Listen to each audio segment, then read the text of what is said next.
Hi, I'm Tom Danielson, and this is my show, Effort, with Cinch Coaching. Today I'm here with Coach Chad. We are going to talk about one important concept that we use at Cinch Coaching with our clients. And that concept is pulling the magic rabbit out of the hat. What is that? What does that even mean? Well, first of all, you hear all these people, and we've heard all the people, including ourselves, go to an event, train for an event, make a goal, and they think, I'm going to do all this training, I'm going to put in tons of volume, and then I'm going to taper, and then I'm going to reach in the hat and hope to pull out the rabbit on race day. Well, that's just not reality. It doesn't work that way. You can't do a ton of work that you don't know what you're doing, stop, recover, and then hope that magically you have the best performance possible. So our philosophy is training is practice. You practice what you're going to do each day, and you make sure that that aligns with what you plan to do on race day. We never send our athletes to races or events with a plan that doesn't correlate to what they've been doing in training. Chad, why don't you talk about your background? Physical therapist, met you as a client originally. How did you used to train for races and events? Yeah, so I've done 2 full Ironman distance triathlons, countless centuries, and I always had a goal of doing a 5-hour century. I had some goals and expectations with the triathlon world, but the reality of it was I just trained. I swam, I ran, I went out and rode my bike a lot. Very little structure outside of, I should probably do 3 hours today.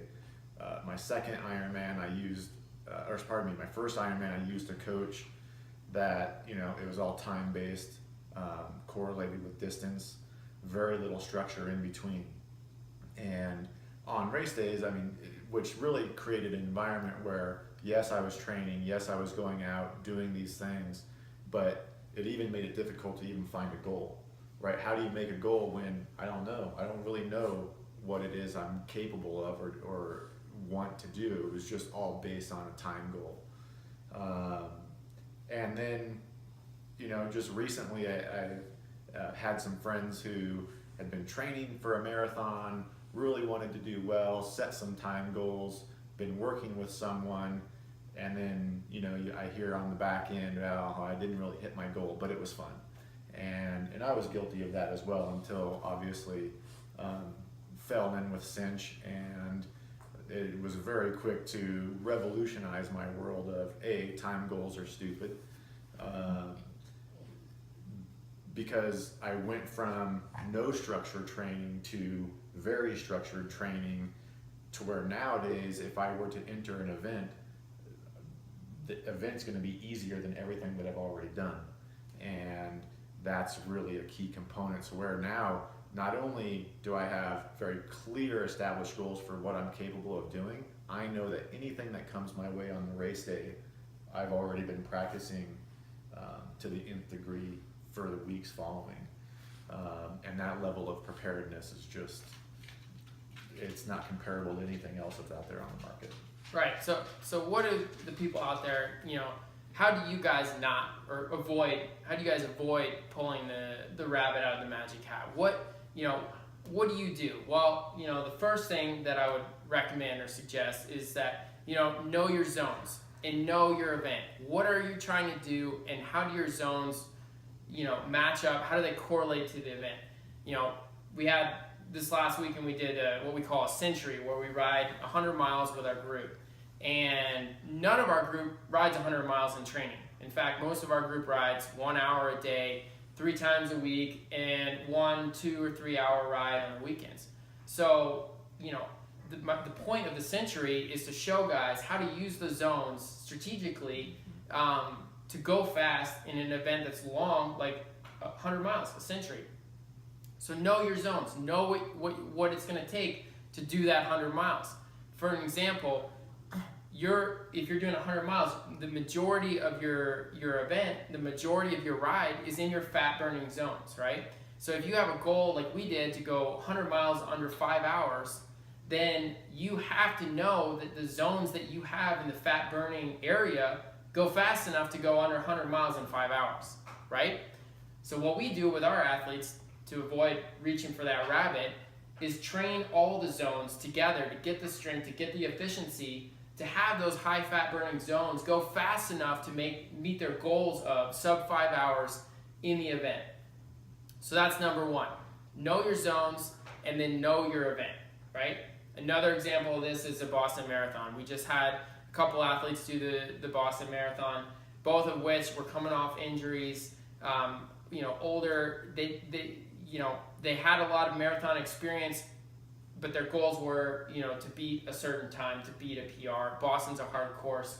So in training with these athletes, I was constantly monitoring where their zones are, what fuels are they using, and then planning a race strategy for them that executed those zones in the right areas. So when we came up with a plan, we said you're going to run 320, 315 for these athletes who had never done that before.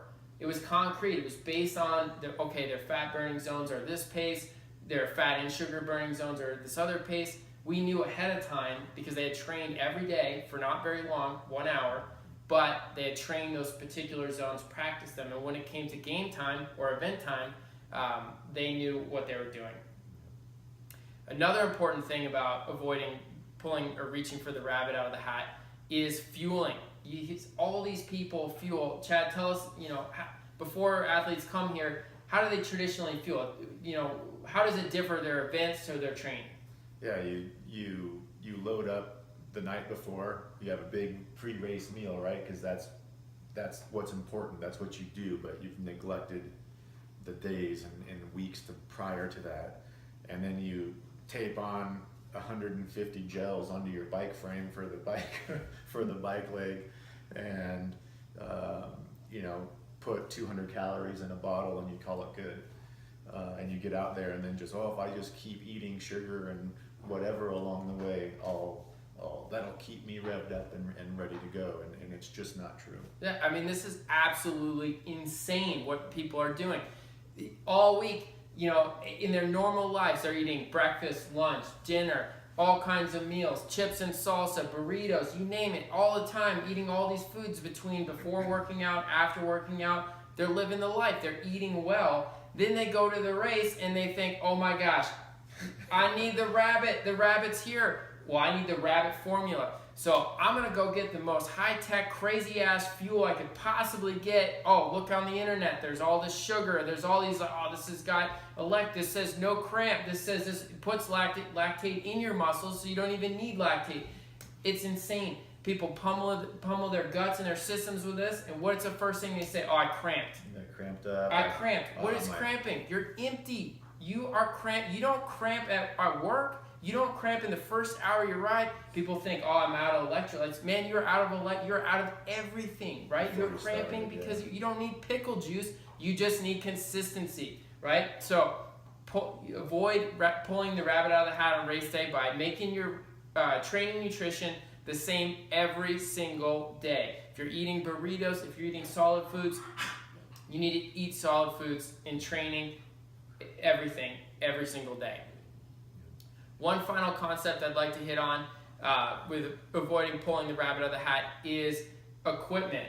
I think a lot of people use one equipment for training, right? They use a heart rate monitor, power meter, race, one wheels, one type of kit, one type of helmet, one type of sunglasses, and then they go to the race, and all of a sudden they say, well, I don't need the power meter, I don't need the heart rate monitor, I need all this crazy ass equipment, I'm gonna change my bike position, I need this new seat, and I've got this crazy ass aero helmet that makes me way faster. Why is this a bad idea? Well, game day changes are just never a good idea. You always want to be racing with the same equipment, everything that's been a part of your daily routine throughout all of your training. That's just a key. You don't, if you're running, you don't go buy a new set of shoes on Friday for a race Saturday. You want to race in the shoes that you're comfortable in, that you've broken in, that you've been on the road with and training. So yeah, no game day changes. Stick with the same nutrition. Stick with the same equipment that you've been utilizing throughout your training process. Bring that into the race with a solid game plan, and there is no looking for the rabbit at that point. You kill the rabbit, keep him in the hat, and give him to somebody else. The rabbit, we don't need latex tubes in our bike, and our tires and wheels on the race day, but we've never used them before. We don't need all this new cassette that we've never used before with a new chain, new pulleys that are this big or whatever. Use the same stuff that you use in training because that's what you're familiar with. That's that that's going to work. That's your go-to equipment. Make sure it's all the same. And it's never going to be a substitute for fitness Nope. anyway. So Nope. just get fit, know your zones, work your zones, have that be a part of your training program, and then on race day you know exactly what you have because you've spent weeks doing it, and if not longer. And so fitness will kill the rabbit. Yep. So there you have it, guys. Consistency is most important. Training is practice. You're not making some crazy ass giant building, some crazy Picasso, right? We're just practicing the free throws. So we're in the game. We nail them when it counts, right? So that's it for Cinch Coaching. Hope all you had a good time. Throw away the hat. You don't need the rabbit. We'll see you next time.